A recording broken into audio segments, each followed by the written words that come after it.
The live TV, सच सबसे आगे। नमस्कार, मैं हूं रंजीत झा और आप देख रहे हैं the live TV. Mohammed Zubair को इंटरनेशनल अवार्ड मिलने जा रहा है। दरअसल fact checker Mohammed Zubair nominate हुए हैं इंडेक्स ऑन सेंसरशिप अवार्ड के लिए। फ्रीडम ऑफ एक्सप्रेशन के मामले में जो 3 लोग नॉमिनेट हुए हैं उसमें दूसरे नंबर के नॉमिनी के तौर पर मोहम्मद जुबैर का चयन हुआ है। दरअसल अपने पत्रकारिता से समाज के हित का काम करने वाले, अपने फैक्ट चेक के जरिए प्रोपेगेंडा वाली और फर्जी खबरों को एक्सपोज करने वाले मोहम्मद जुबैर इस लायक समझे गए हैं कि अंतर्राष्ट्रीय स्तर पर अब उनकी सराहना हो रही है। उनके संस्था ऑल्ट न्यूज के कामों की भी खूब तारीफ हो रही है और ऐसे में इंडेक्स ऑन सेंसरशिप अवार्ड के लिए जिस तरीके से मोहम्मद जुबैर को नॉमिनेट किया गया है, अब उन्हें इंटरनेशनल अवार्ड मिलने जा रहा है। यह मानकर चलिए कि जो समाज के हित की बात करेंगे, समाज के हित के लिए पत्रकारिता करेंगे, उनकी सराहना निश्चित तौर पर होगी। नहीं तो हमारे देश में गोदी मीडिया वाले भी बहुत हैं जो प्रोपेगेंडा फैलाते हैं, सुबह शाम अपने डिबेट शो में किसी एजेंडा के तहत काम करते हैं, सत्ता का भजन करते हैं, गुणगान करते हैं, लेकिन उन्हें समाज से, जनता से कोई सरोकार होता नहीं है।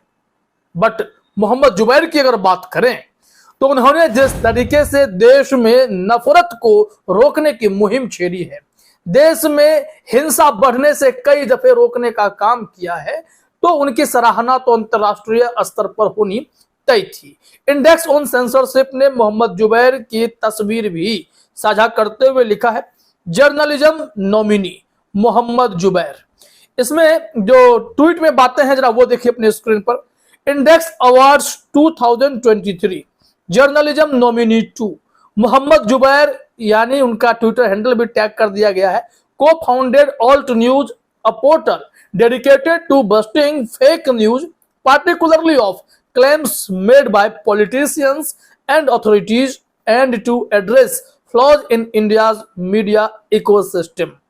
इनके कहने का मतलब यह है कि मोहम्मद जुबैर की वेबसाइट ऑल्ट न्यूज ने और मोहम्मद जुबैर ने जिस तरीके से अपने काम से उन्होंने खास करके पॉलिटिशियंस और अथॉरिटीज के द्वारा फैलाए गए फर्जी दावों की पोल खोल दी है और भारत में सही पत्रकारिता हो, इसके लिए उन्होंने जो कोशिशें की हैं ताकि यह पत्रकारिता स्वस्थ बने, इस तरीके से कोई एजेंडा ना हो सके, मोहम्मद जुबैर के कामों की सराहना हुई है और उनके इस मिशन के लिए उन्हें चुना गया है, नॉमिनेट किया गया है, ताकि उन्हें इंडेक्स ऑन सेंसरशिप अवार्ड मिलेगा।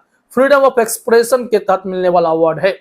इस संबंध में हमने खबर भी तलाशने की कोशिश की कि आखिर यह अवार्ड को लेकर लोग क्या कह रहे हैं। द वायर पे एक रिपोर्ट मिली और एक रिपोर्ट मिली हमें जो दक्षिणपंथी वेबसाइट है ऑफ इंडिया पे। ऑफ इंडिया इससे जल भुन गया है, चिढ़ा हुआ है, लेकिन द वायर पे हमें अच्छी खबर देखने को मिली।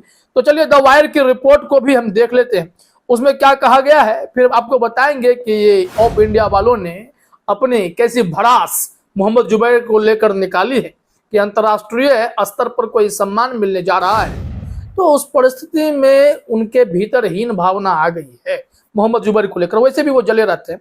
द वायर ने लिखा भी है अपने हेडलाइन में, Mohammed Zubair nominated for 2023 freedom of expression awards, यानी कि इन्हें फ्रीडम ऑफ एक्सप्रेशन अवार्ड 2023 से सम्मानित किया जा सकता है। टॉप 3 नॉमिनी में उनका भी नाम है और किस लिए यह मिल रहा है वो भी जरा देखिए। इसमें द वायर ने लिखा है कि Alt News co founder Mohammed Zubair is one of the 3 nominees for the journalism category of the 2023 freedom of expression awards which is handed out by the Index on Censorship for people carrying out courageous, high impact and determined journalism that exposes censorship and threats to free expression। The wire का कहना है कि Alt news के को founder Mohammed Zubair जो हैं 3 nominee में से एक हैं, जिनका चयन जो है 2023 के लिए फ्रीडम ऑफ एक्सप्रेशन अवार्ड के लिए किया गया है, जो कि दिया जाता है इंडेक्स ऑन सेंसरशिप के द्वारा और यह इसलिए दिया जाता है कि वैसे लोग जो साहसी और काफी प्रभावी पत्रकारिता करते हैं, जो कि सेंसरशिप और थ्रेड्स जो फ्री एक्सप्रेशन के तहत आने लगते हैं, उन्हें एक्सपोज करने का काम करते हैं, उन्हें हटाते हैं, रोकते हैं। तो ऐसी पत्रकारिता के लिए मोहम्मद जुबैर को सम्मानित किया जा रहा है। द वायर ने इसमें आगे लिखा है कि Zubair is one of 3 nominees with the index on censorship, recognizing his efforts to address flaws in the Indian media ecosystem, such as overt political pressure on media outlets and opaque methods by which government funding was awarded to media outlets.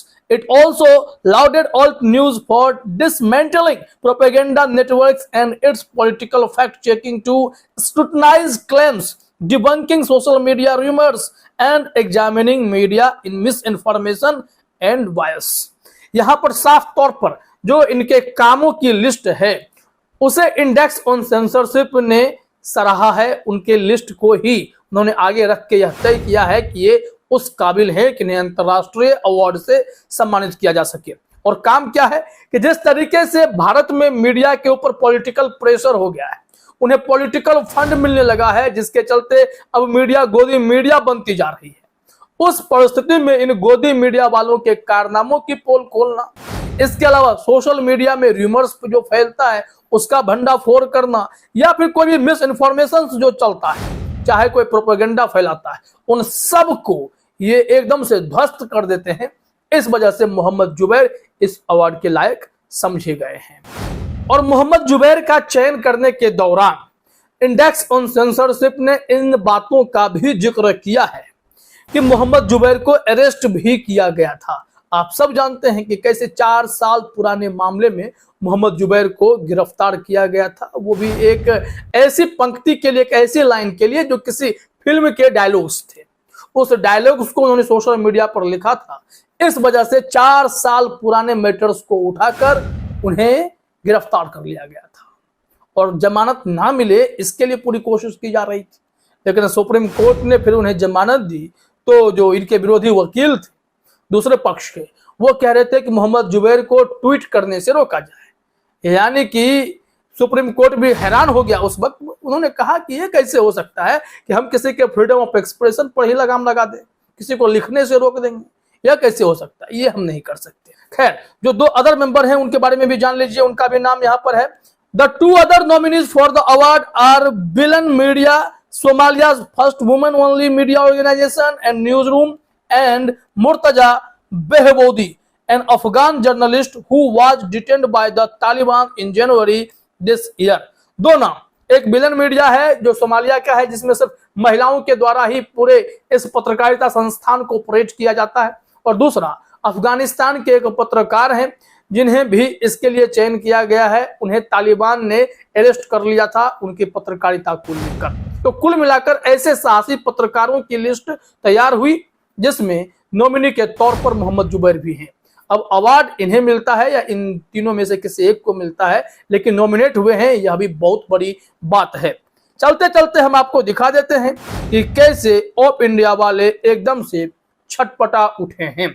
इनके बस headline को देख लीजिए। इन्होंने लिखा है, Soros NED funded index on censorship nominates fake news peddler Mohammed Zubair for freedom of expression award hails dog whistling against Nupur Sharma as bravery. इनको जो है चिड़ मची, तो इन्होंने लिखा कि जो इंडेक्स ऑन सेंसरशिप संस्था है जिसने इस अवार्ड के लिए मोहम्मद जुबैर को नॉमिनेट किया है, वो सोरोस द्वारा फंडेड है। और यहां तक उन्होंने कह दिया है कि मोहम्मद जुबैर फैक्ट चेकर नहीं, फेक न्यूज पेडलर है। नुपुर शर्मा के मामले में जो इन्होंने खबरें दी थी, जो नुपुर शर्मा के आपत्तिजनक बयान को सबके सामने रखा था, उस वजह से अब इनको बहादुरी मानी जा रही है और इन्हें अवार्ड दिया जा रहा है। मतलब एक चिढ़ है, एक खुन्नस है। हालांकि दुनिया जानती है कि मोहम्मद जुबैर समाज के हित में कितना बड़ा काम कर रहे हैं। फिलहाल इस वीडियो में इतना ही। आप सभी का हमसे जुड़ने के लिए बहुत बहुत धन्यवाद। द लाइव टीवी, सच सबसे आगे।